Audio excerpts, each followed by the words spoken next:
E-commerce சீரீஸில் இது 5th episode. இந்த எபிசோடில் எப்படி ப்ராடக்ட்ஸ் செலக்ட் பண்ணுறது, எந்த மாதிரி ப்ராடக்ட்லாம் சூஸ் பண்ணலாம் அமேசான் மீஷோவில் விற்கிறதுக்கு, அந்த மாதிரி தான் ஐடியாஸ் கொடுக்க போகிறோம். இது வந்து 1 இயராக நாங்கள் இ-காமர்ஸ் பண்ணதில் இருக்கிற ஐடியாஸ் வச்சு எந்த மாதிரி ப்ராடக்ட் சூஸ் பண்ணலான்றது தான் இந்த வீடியோவில் ஷேர் பண்ணியிருக்கேன். ஃபஸ்ட்டு இ-காமர்ஸ் பண்ணணும் இல்லை இ-காமர்ஸ் நாங்கள் பண்ணணுன்னே எடுத்தோடனே வர கொஸ்டின் வந்து என்ன ப்ராடக்ட் விற்கலான்னு தான். நிறையா பேர் எங்கள்கிட்ட அதுதான் கேட்பாங்க, எந்த மாதிரி ப்ராடக்ட்லாம் விற்கலாம் அப்படின்னு சொல்லிட்டு. அதை தான் அதுக்குரிய ஐடியாஸ் தான் இந்த வீடியோஸில் சொல்லியிருக்கேன். நெக்ஸ்ட் வந்து இப்போ எல்லோரும் வந்து ஈஸியாக அக்கௌண்ட் க்ரியேட் பண்ணிடுறாங்க. அக்கௌண்ட் க்ரியேட் பண்ணிவிட்டு அதுக்கப்புறம் ப்ராடக்ட் சோர்ஸ் பண்ணுறாங்க. அப்படி பண்ணக்கூடாது. ஃபஸ்ட்டு வந்து எப்போவுமே ப்ராடக்ட் தான் செலக்ட் பண்ணணும். ப்ராடக்ட் செலக்ட் பண்ணிவிட்டு தான் நம்ம வந்து அக்கௌண்ட் க்ரியேட் பண்ணணும். அதை ஃபஸ்ட்டு நம்ம நல்லா புரிஞ்சுக்கணும். ஸோ நான் இப்போ வந்து ஒரு சில பாயிண்ட்ஸ் சொல்கிறேன். எப்போவுமே இந்த பாயிண்ட்ஸை நீங்கள் ஞாபகம் வச்சுக்கோங்க. ஒரு ப்ராடக்டை நீங்கள் சூஸ் பண்ணுறதுக்கு முன்னாடி இதெல்லாம் நீங்கள் கரெக்டாக இருக்கான்னு மட்டும் பார்த்துக்கோங்க. சரி, வாங்க இப்போ பார்க்கலாம். ஃபஸ்ட்டு பாயிண்ட், நீங்கள் வாங்குகிற ப்ராடக்ட்டு ரீசெல்லர் விற்கிற ப்ராடக்டாக இருக்கக்கூடாது. டேரெக்டாக நீங்கள் மேனுஃபேக்சர்கிட்ட வாங்குகிற மாதிரியான ப்ராடக்டாக தான் இருக்கணும். ஏன்னா ரீசெல்லர்கிட்ட வாங்கினீங்கன்னா அவங்க ஒரு மார்ஜின் வச்சு தான் உங்கள்கிட்ட கொடுப்பாங்க. ஸோ நீங்கள் ஒரு மார்ஜின் வச்சு சேல் பண்ணும்போது உங்களால் காம்படிட்டர் விற்கிற ப்ரைஸில் கொடுக்க முடியாது. ஸோ வந்து நீங்கள் ஹையாக தான் விற்கிற மாதிரி இருக்கும். அதனால் எப்போவுமே நீங்கள் டைரக்ட் மேனுஃபேக்சர்கிட்ட தான் டீலிங் இருக்கிற மாதிரி பார்த்துக்கணும். ரீசெல்லர் ப்ராடக்டை நீங்கள் அவாய்ட் பண்ணணும். செகண்ட் பாயிண்ட், நீங்கள் சூஸ் பண்ணுற ப்ராடக்ட் வந்து உங்கள் லோக்கல் ஏரியாவில் என்ன ஃபஸ்ட்டு மேனுஃபேக்சரிங் பண்ணுறாங்க, நியர்பை மேனுஃபேக்சர் யாரார் இருக்கா, அந்த மாதிரி நீங்கள் சர்ச் பண்ணுங்கள். ஏன்னா எப்போவுமே நியர்பை இருக்கிற ஏரியாவில் வந்து நம்ம மேனுஃபேக்சர் பார்த்து வச்சுக்கிட்டா நமக்கு டிரான்ஸ்போர்ட் ஃபீஸ் கம்மியாகும். தென் வந்து நம்ம அதிகமாக குவான்டிட்டி வாங்கி வச்சுக்க தேவையில்லை. கொஞ்சம் வாங்கி வச்சுட்டு அது காலியானதுக்கப்புறம் நம்ம உடனே போய் வாங்கிக்கிற மாதிரி இருக்கணும். ஸோ வந்து நம்மளோட ஃபஸ்ட் சாய்ஸ் வந்து நியர்பை இருக்கிறவங்களாக தான் இருக்கணும். அதுக்கப்புறம் உங்களுக்கு லோக்கல் ஏரியாவில் இல்லை யாரும் அப்படின்னா நீங்கள் அடுத்து வந்து கொஞ்சம் டிஸ்டன்ஸாக போய் நீங்கள் சர்ச் பண்ணலாம்.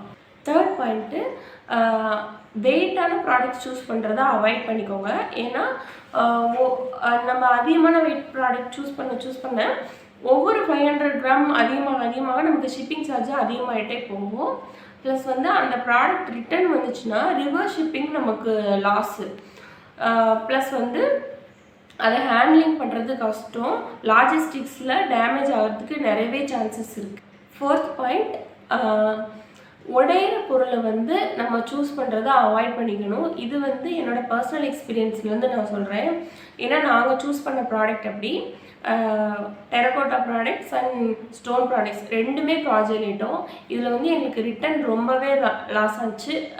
டேமேஜ் ஆனதுனால நமக்கு இதுக்கு பேக்கிங் காஸ்ட்டும் அதிகமாகும். ப்ளஸ் வந்து ரிட்டன் ஷிப்பிங்கும் நமக்கு வந்து அதிகமாகிட்டு இருந்துச்சு. ஸோ எடுத்தோடனே ஸ்டார்டிங்லேயே ஃப்ராஜைல் ஐட்டம்ஸ்லாம் சூஸ் பண்ணுறதை அவாய்ட் பண்ணிக்கோங்க. ஃபிஃப்த்து பாயிண்ட்டு, நான் ரீயூசபிள் ப்ராடக்ட்ஸ் வந்து சூஸ் பண்ணுறதுல வந்து கொஞ்சம் அலர்ட்டாக இருக்கணும். என்ன மாதிரி ப்ராடக்ட்ஸ்னால் சாரீஸ், டிஷர்ட்ஸ் இந்த மாதிரிலாம் சூஸ் பண்ணுறீங்க. அதெல்லாம் நல்ல சாய்ஸ் தான். டிஷர்ட்ஸ் இந்த மாதிரிலாம் விற்கிறது. இதில் என்ன பிரச்சனைனா, இப்போ வந்து அது ரிட்டர்ன்ஸ் வந்துச்சுன்னா அதை நம்மளால் யூஸ் பண்ண முடியுமா, மறுபடியும் விற்க முடியுமா, அந்த மாதிரி நீங்கள் யோசித்துக்கணும் முன்னாடி. இப்போ டிஷர்ட்ஸ்லாம் வந்து ரிட்டர்ன்ஸ் வந்துச்சுன்னா நம்ம அயர்ன் பண்ணி திருப்பி விற்கலாம் நல்ல கண்டிஷனில் வந்துச்சுன்னா. பட் சாரீ இதெல்லாம் ஒரு சிலது ரொம்ப கசங்கி வந்துச்சுன்னா அதை நம்மளால் மறுபடியும் ரிட்டர்ன் அனுப்ப முடியல, யூஸும் பண்ண முடியாது. ஸோ அந்த மாதிரி இருக்கிற ப்ராடக்ட்ஸ்லாம் நீங்கள் கொஞ்சம் அவாய்ட் பண்ணிக்கோங்க.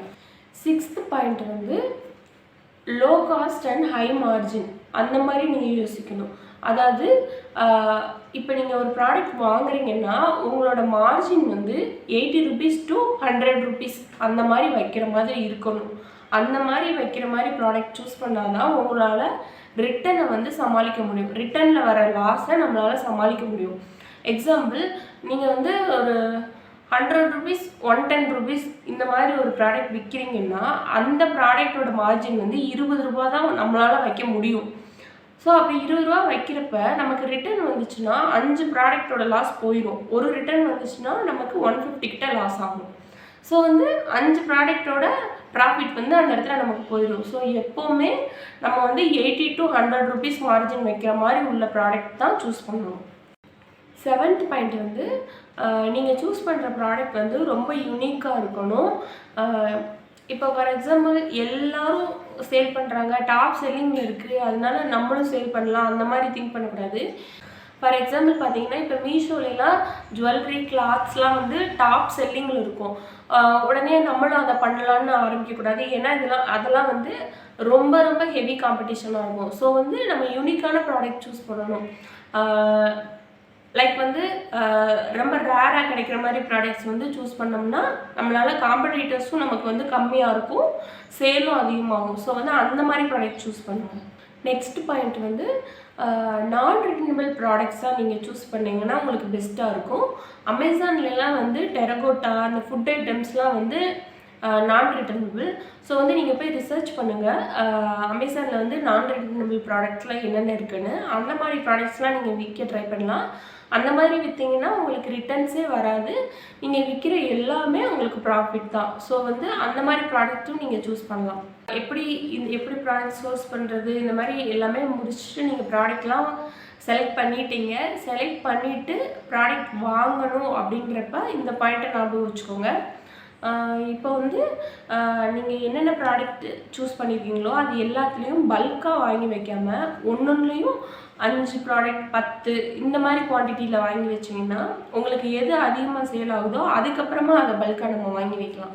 எடுத்தோன்னே எல்லாத்துலேயுமே அதிகமாக வாங்கி வச்சிட்டா நமக்கு எது அதிகமாக சேல் ஆகுதுன்றது ஸ்டார்டிங்கில் தெரியாது. ஸோ வந்து எல்லாத்துலேயும் ஒரு 5 to 10 குவான்டிட்டி மட்டும் வாங்கி வச்சு நீங்கள் சேல் பண்ணி பார்த்துட்டு எது அதிகமாக சேல் ஆகுதோ அதை வாங்கிக்கோங்க. அந்த மாதிரி பண்ணிக்கோங்க, நமக்கு வந்து லாஸ் அதிகம் ஆகாமல் இருக்கும். அந்த மாதிரி பண்ணலாம்.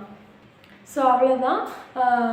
முடிஞ்சளவு என்னோடய எக்ஸ்பீரியன்ஸ்லேருந்து நான் ப்ராடக்ட் சோர்ஸ் பண்ணும்போது இந்த 1 இயரில் நான் கோத்ரூ பண்ண மாதிரியான எல்லா விஷயத்தையும் அவங்க கூட ஷேர் பண்ணியிருக்கேன். உங்களுக்கு எதாவது டவுட்ஸ் வந்துச்சுன்னா கமெண்ட்ஸில் சொல்லுங்கள், நான் கண்டிப்பாக ரிப்ளை பண்ணுறேன்.